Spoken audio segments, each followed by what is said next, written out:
All right. Well, good morning, Dallas. Appreciate you making some time today. As I said, my name is Kevin Topdjian, here with Energy Arbitrage AI. And anyway, I wanted to thank you for joining us this morning.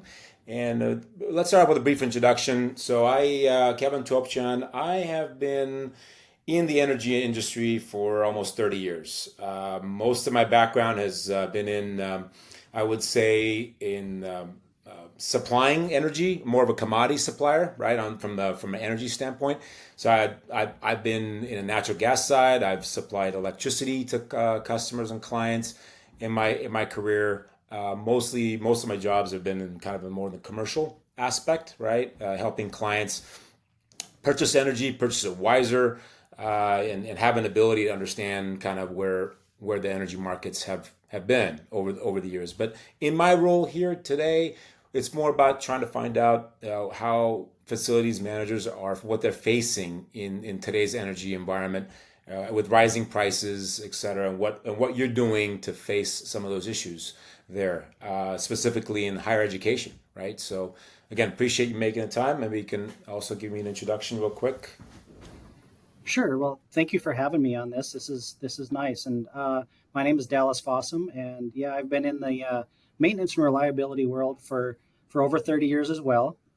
My start came in the United States Navy on a nuclear submarine, so that foundation basically formed all my foundational beliefs and understandings of process, precision maintenance, cross training, working as a team, all those types of things that lead real well. And then after that, I had some great time in industry where we did a lot of work with large manufacturing people that we got to work with both energy and maintenance sides on them, but where their energy and expenses are, it cuts into their margins. So, and they measure their downtime by the minute. Mm. Those were some great experiences. And then I was able to move into higher ed for the last about 18 years now. So it's been a great experience. Very different than the Navy and industry, but there are so many cross skill sets that transition between each set of those fields. So. Excellent, excellent, excellent.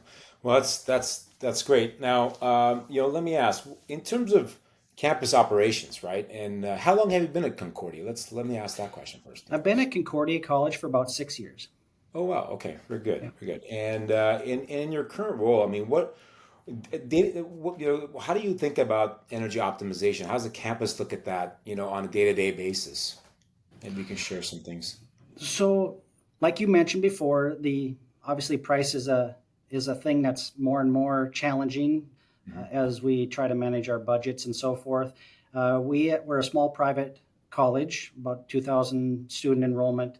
We have a strong sustainability culture of trying to be energy efficient and conscientious in those frameworks as well. So we have about it's a with our site here on campus, and then we manage a remote site for Concordia language villages as well. But it ends up being about 1.8 million square feet. So energy is significant, and it's always on our front of mind, especially from our central steam plant, our central chilling plant, that type of stuff.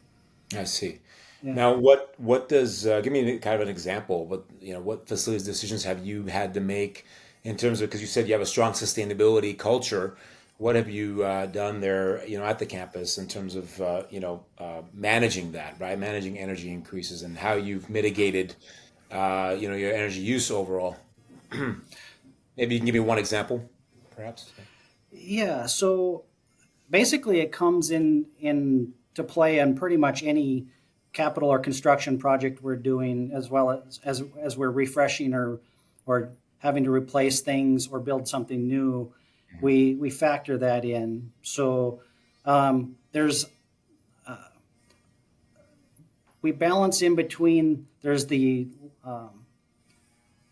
certifications of different energy policies that are really pushed for too.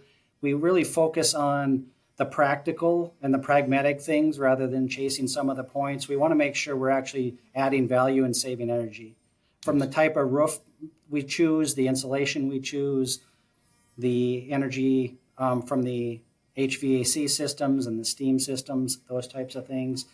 Right. It it bleeds into every decision we make, I guess, is what you say, even from replacement parts, Mm. from some of our old buildings, if they're pneumatic control systems within our buildings, there's not the energy efficiency factors in that, right? Of there's a lot of inefficiencies versus some of the newer modern building automation systems. Right. So when you're retrofitting current systems, et cetera. Okay. Retrofitting, yeah, our local energy provider has a lot of rebates that are available that we always consider to and into that type of thing to help it more be more affordable and economical when we do decide to upgrade and change. I see. There, there's a new law. We're in the state of Minnesota, so starting in January 1st, they won't allow the sale of fluorescent light bulbs anymore. So we're right in the middle of planning through that strategy. A lot of things we can change in the same fixture. We can change with an LED bulb, Mhm. but then some of the older fixtures we're going to have to change to the full LED fixture. I And so see. there are costs associated with that, Right. upfront capital costs. Right. In the long run, the energy conservation will be dramatic. I see. Yeah. And you've hired third party to kind of come in and do all the LED installation and provide you kind of return on investment, right? When you A do little these. bit of that, yes. And Okay. some in-house. We have some really good talent in-house. So we're doing it in kind of a Oh, combination effect. Yeah. I see. I see. And so that's good. So you touched upon the technologies. That's good. That was my follow-up question. And you kind of talked about that already. I mean, we're seeing, and I'm seeing, and as you know, with my firm, we're seeing more and more AI being used for data analytics, provide kind of help on, help facilities managers such as yourself to analyze different technologies, et cetera. How do you see these tools fitting in, overall with what you do today and into the future? Are you guys looking at that? Yeah. So our current building automation system that controls most of our buildings has a lot of that they've really developed lately. And our latest upgrade of software has enabled a lot of that to improve. Mm. So one way is I think you would call it integrative or generative AI, where it learns the scheduling. So the most energy efficient thing obviously is to turn it off. So we're really Mm. important to know when something's happening in a certain space, when we can turn the system on, when we can shut it off, that type of thing. But what it does is it learns if we need to have class starting at 9 a.m., it looks at all the factors from outside air, inside space temperature, and it knows what it takes to get it to the desired comfortable temperature for class. Class. So it might start it at 8:30, it might start it at 8:15, depending on all the Mm. conditions. I And see. that helps us a lot to make sure that the room is right, but we're not starting it too soon or too late. Right. Right. Okay.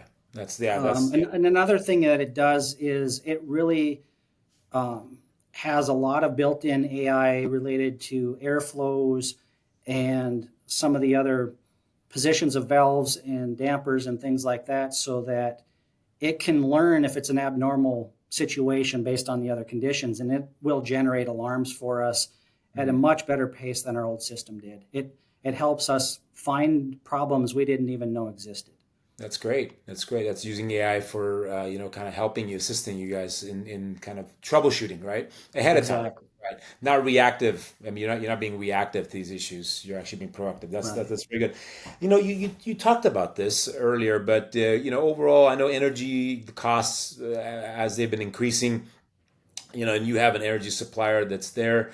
I assume the energy supplier potentially is that the utility, or is that a third party as well behind the utility? So I for our assume. electricity, we have a city municipality that provides our electricity for us, Very and good. then we have a private company that provides our natural gas for the Gas, for the gotcha. heating side of For the things. heating and whatnot, the boilers, et Mhm. cetera. Okay. And then you don't have a cogeneration unit where you're doing your own power generation there. Some universities do. This you're a smaller private university college, I know, but Correct. We've looked into that. We do not today, and for the size of our load and so forth, it right, just didn't provide the payback in that for us. So right, understood, understood. yeah. And then kind of your overall annual spend in energy. Would you say power is probably a bigger portion of what you're spending? I assume, right, in terms of annual spend for your utilities, Yes, exactly. power, For water, gas. I mean, I would say probably that's Yeah, the electricity power is by far our biggest per unit cost. per unit cost, right? Okay, Yeah. okay, good, And good. which overall, from a grand budgetary thing, it is the highest cost thing that we have to watch.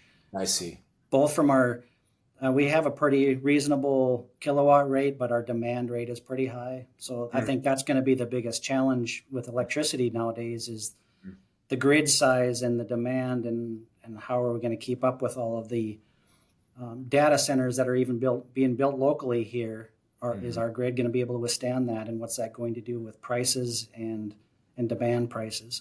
Right, right. No, that's really key, and I'm seeing a lot of that with a lot of clients of mine that have talked about the data center demand, pulling on extra electricity off the grid, and then what's that doing to overall pricing, localized pricing, right? Right. Within your market, which is interesting. In terms of your spend, would you say, on average, I mean, you've been there for 6 years. What have you seen that done over the 6 years, right? I'm not sure if you stepped in originally as a director of facilities, but Yeah. what have you seen that the overall chart, right, of how that's grown over the time frame? As far as the spend, it's steadily gone up. Mhm. Um, it doesn't. I don't see any signs of it going down. Right. What we're really trying to manage in everything we're doing from an energy saving standpoint is to minimize and offset the increases in price. Right, by the more energy we save to offset the increase, then our budget tries to stay as neutral as possible. We've Hmm. had to increase the budget a couple times in my 6 years, but the other few years we've been able to do enough savings to offset the price increases of the utilities. Well, that's good. That's Yeah, good. Okay. but Um, I mean hopefully that only goes so far, and then we're gonna have to keep even get more creative, right? So right, right, and use other tools. I understand. Now, you're in terms of your sustainability targets. I mean, your student expectations. Do you see that in terms of institutional climate goals? Do you guys hear that from your students, right, and your staff overall, right? yes, that is a growing thing on college campuses and young people coming out of high school is that expectation that that's what we're going to do. And so there are a lot of conversations on college campuses around that to Hmm. help show students that we are doing what we can, and also try to help educate them on the challenges in front of us in this area. Right, in the current environment, right? Yeah. Yeah. And and resilience is another hot topic, right? Resilience and with extreme weather, and you're in Minnesota, you do get extreme weather up We in do. Minnesota. By the way, I'm in Los Angeles. There's not as much extreme weather in Los No, Angeles. yeah, There's not at there's other all. things, not quite extreme weather, but yeah. How does how do you guys think about critical systems as the grid goes down? You have issues around that, freeze offs, etc. Upstream. It's things that are out of your control, right? And even your supplier. I mean, the muni's control, right? Yes, and you are right. In Minnesota, our extremes are extreme. It can be 100 degrees and extremely humid, or it can be 30 below in the Right. winter. And And frigid, um, very icy, frigid, right? Yeah. so we do have to have a lot of resiliency built in. We have a great grid for our campus in that we have several switch points and three primary feeds from our utility company coming into the campus, and then we can backfeed from there. So if Mm. we lose a substation in town from one of the wings, we can within a reasonable amount of time get it switched and backfeed from one of the other substations in town. I So see. that's one layer that we've been able to do. That's great from a Hmm. call, and that's our own infrastructure. And then the city itself has a fairly large backup generation system in the event that an entire grid were to go down. Right. And we've through some mutual aid agreements, our campus is one of the local areas of refuge for the community. So we are on the priority list to keep electricity. So we got some pretty good depth there. Oh, good. Okay. Yeah, Because of that. No, that's yeah. really good. Let me ask this question. Let's kind of switch gears a little bit in terms of challenges, opportunities for you. Like, what are the biggest challenges that you feel you're facing in terms of implementing? You've talked about some of this, energy saving projects and what some of the opportunities you're excited about, right? So there's some challenges that you're facing.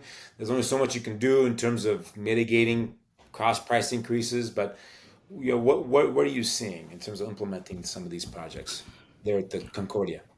So one of the biggest challenges that probably jumps front of mind is the skilled workforce. Mm, With we have in the trades professions, there are a lot of the baby boomers that are hitting retirement age and leaving, and not as many coming into the trades. And then the second factor, also related to that, is the exponential increase in complexity of the building automation systems in general. mhm. So in our old systems, it didn't require the level of technical expertise to troubleshoot some of those systems. Our newer buildings, Mm, we built a new integrated science building that's about 130,000 square foot building, and it is very technical and challenging to troubleshoot when something goes wrong if they don't have that skill set. oh, And so understanding the technology and, like you said, the AI piece and the new generation of tradesperson, it's a it's a it's a science. It isn't just turning a wrench anymore. right, right. Okay. So yeah, And you need some experience and some education as well, right? Okay. Okay. yes, yes, and cross training, just because things are always harder and you're trying to do more with less. And so, how can you have the best depth of knowledge across your staff? Gotcha. And I mean, and I guess with that, what opportunities are exciting? I guess there's in that challenge there comes an opportunity. So what opportunities do you see, kind of exciting for you guys? Well, for me, I love all the new and the change.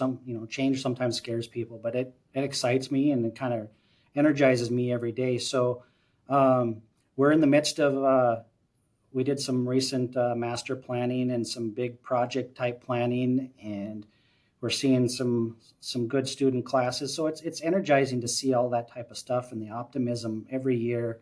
In the cadence of our classes, you get a new freshman class coming every year, and that kind of boosts the energy. And so that's fun to work with them and see what they're excited about and New ideas, right? new Lots of ideas. And even from housing, what students are expecting from housing compared to when you and I were in school. And many years ago, it's right? very different, right? They didn't share bedrooms with their siblings like we did and stuff. Right. So Oh yeah, I remember um, that.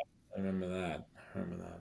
so that's And probably part of the challenge, is the density and utilization of the brick and mortar on our campus, is trying to utilize it to the fullest ability to maximize and diversify use and revenue of the facilities to help budget and also help provide the best experience for the students. So, we have some lulls in the summer where, how do we utilize that space best? mhm. The conference and events department reports under me as well, and that's a pretty robust department. Mhm. And they're always bringing in new things, and it's pretty exciting to see that too. That's good. That's good. And from your experience, I mean, what partnerships or outside expertise have been the most valuable in advancing your energy efficiency mission for energy efficiency or ongoing energy efficiency? It's always ongoing. It's always moving, right? But what kind of outside partners have you valued? So we hired early on when I got here, we did hire an engineering firm that had a lot of expertise in energy and renewable energy and that type of thing. And we did a pretty extensive study of where we live and all the factors, looking at every form of non-fossil fuel energy and different methods of that. Mm, That was very helpful, very mm, um, informative to learn where technology was at, where it was going to be in 5 years, hopefully, mhm. from geothermal uh, to the wind and solar and those types of things. Okay. So, And did you implement any projects back then based on the engineering partner? so most of, like, our first phase, we did this, and then it was right COVID hit, and then we kind of got set back a little bit, but so did everybody else. So we our first phase was the small stuff around lighting and behaviors on the campus, Hmm. closing windows and shutting lights off, and all the different behavioral things, which sound small, but they are big. We implemented a lot of, well, outside of that study, we did a lot of precision maintenance work. from Mhm. aligning belts to aligning shafts on motor driven uh, or direct drive type pumps and things like that that save a lot of energy, a lot of maintenance, a lot of reliability. Um, we've implemented a lot of steam trap testing with infrared and ultrasonic testing to prevent energy loss in steam systems.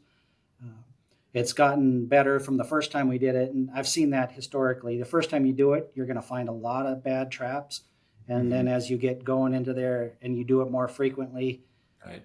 it's the hidden cost of dollars going out the door that you don't even see. Right.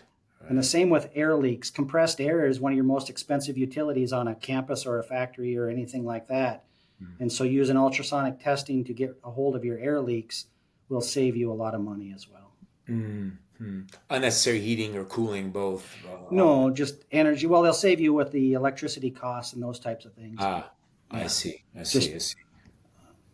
yeah. That's great. That's great. Well, I mean, this has been great. Very, very informative. Let me ask this. I mean, if you had advice for any other facilities directors, right, such as yourself, and in terms of any business looking to cut costs, whether for profit or for higher education, what advice would you give them in the current day, right? Boy, that's a big So, question, right? yeah, it sure is. I know, but and there's So no wrong answer really. yeah, It's your opinion, right? Yeah, so. so probably the biggest, if I was to pick one, Mhm. it's to try to figure out and filter out the noise within a facilities department on a college campus. You have a lot of stakeholders, a lot of people that have their wants. Some are Mhm. needs, some are wants. Mhm. And how do you focus on the value adds, the Mhm. big things that will move the needle, and try to filter out the noise? You do that and you build yourself a strong team around you, people that are smarter than you in those areas that can help you and Mhm. filter out the noise, because focus on anything in our department is really hard with as broad of a range as we have. Right, and the reach that you have. Yeah, that's great advice. That is fantastic advice. Well, I think we came to the end of our podcast session, and but I wanted to thank you again, Dallas, for taking the time, walking me through it, and walking us through kind of what you're facing today, and where you think things are going to be going in the future. And I'm happy. Well, Nice to meet you. nice to meet you. I appreciate you having me on. Thank you. Excellent, excellent.